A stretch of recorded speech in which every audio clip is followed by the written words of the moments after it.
Hey everyone, I'm Delonum, and today we're going to be checking out a game developed by Crytek called Hunt Showdown, a game that was just recently fully released, having been in early access for the past year and a half. Hunt Showdown is a player versus environment horror FPS, where up to 5 teams of 2 bounty hunters go head to head against each other and the monsters inhabiting the map.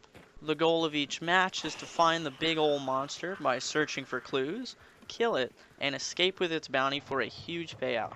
But every other team is going to be looking for the same monster, so being the first to find it doesn't necessarily mean you'll make it out alive. Hunt Showdown uses a combination of character-based permadeath, which takes effect after rank 10, and overall account progression. Finding clues and killing enemies will get you experience and money, which you can spend on better gear, but dying means that character is gone for good, which means any equipment they had is lost as well. You do, however, retain some of the money and half of the XP gained in the matches, which furthers your bloodline, so you can unlock different gear for future hunters. But try not to worry because you are able to leave the map early as to not risk your hunter or their gear, instead of going for the bounty. Now, before I talk about what to expect in a typical match, I wanted to go over some of the monsters you'll face, and as of right now, the 3 different bounty bosses available.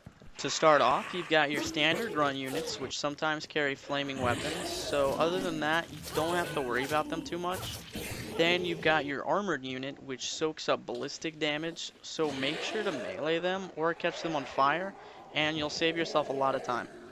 Next up is the Hive, which can only be killed by a blow to the head, which, plot twist, dangles off to the side of their stomach, or spontaneous combustion. Hellhounds like to travel in packs, so be careful aggroing one, as you might find an additional 4 right behind it. Meatheads are giant tanky creatures that shake out little sluggy things, so just keep an eye out for them, otherwise you don't have to worry too much. Water devils can be found in the water. Duh. But really, don't let them get you, or you'll find yourself very dead very quick. Speaking of spontaneous combustion, the Immolator. He's the crazy guy who runs at you and explodes if he takes any piercing damage, so be sure to melee them with a blunt weapon. To briefly go over the current 3 bounties, you have the fast-moving Spider, which does poison damage, the Assassin, which is typically in this hard-to-hit state for most of the fight, who has a smaller hitbox, but more importantly, when they're not in that state, watch out for their dagger attack, as it is ranged. And finally, it's bigger, it's badder, ladies and gentlemen, it's the Butcher, who takes extra damage against shotguns and is immune to fire damage. This boss is so easy to handle, even Mr. Incredible can take him on.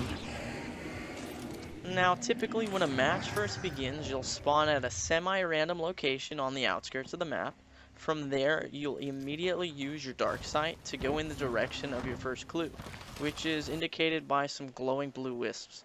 You may encounter some players and have oh crap moments with some of the monsters while trying to collect all 3 clues, but once you collect all 3, or accidentally find the monster's lair on the first try, ugh, that's the best, you try to kill the monster, banish them, and head to an extraction point for that massive payout. Something I didn't know or realize well after I put many hours into the game was that when you near a clue and it's red, that's telling you that there are enemy hunter or hunters nearby and that they could be waiting to spring a trap on you.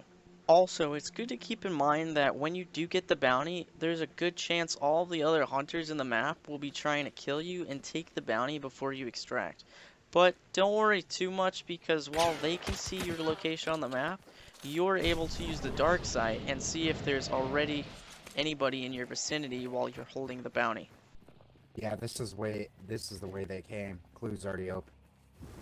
Alright, so I just want to fire off a whole bunch of extra points on the game in no particular order.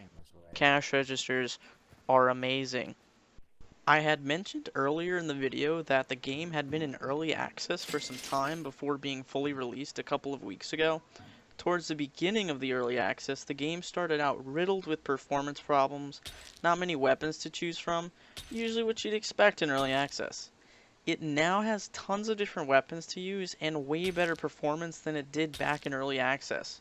Now, if you're bothered by anything with less than 60 FPS at all times, then you may have some qualms with the game's optimization. Hunt Showdown can be a really stressful game once you get into it. Its usage of sound makes you more likely to change your strategy from guns blazing to killing enemies very quietly on the map. If I were to compare this game's ability to stress you out to any other game, it would probably be to Escape from Tarkov. So if you've ever played that, you'll know what I mean.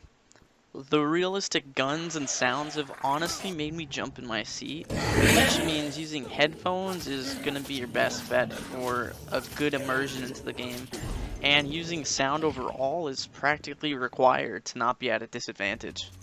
Probably the biggest turnoff to me for the game is the matchmaking, as I went one round paired up with a Prestige 12 rank 83 guy, which in the layman's terms is rank 1283, while I'm just sitting here on my rank 29. Then the next game I get a guy who just downloaded the game, actually. So there's definitely a skill discrepancy that can make the game unenjoyable at times. Don't get me wrong, I have had some really good moments with matchmaking Damn, dude, you're on fucking point. where I've been paired up with somebody who really knows what they're doing. They've talked to me the whole match, and we honestly just have a blast playing. And at least there's no pay to win or season passes, although there is a currency in the game you can spend real money on for cosmetics, hunters, weapons, but nothing you wouldn't find another player already having. Last but not least, you've got the actual price of the game. In early access, I think it was about 30 bucks USD, and it's now $40 since the release.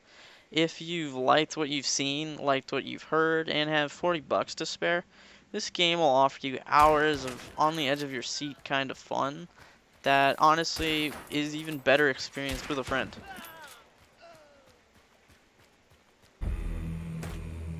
Thanks for watching the video, everyone. I hope I was able to help you figure out if it's worth the buy, or possibly reaffirmed your already strong opinions on the game. So yeah, don't forget to like the video, subscribe to the channel, and I hope to maybe make another one of these someday.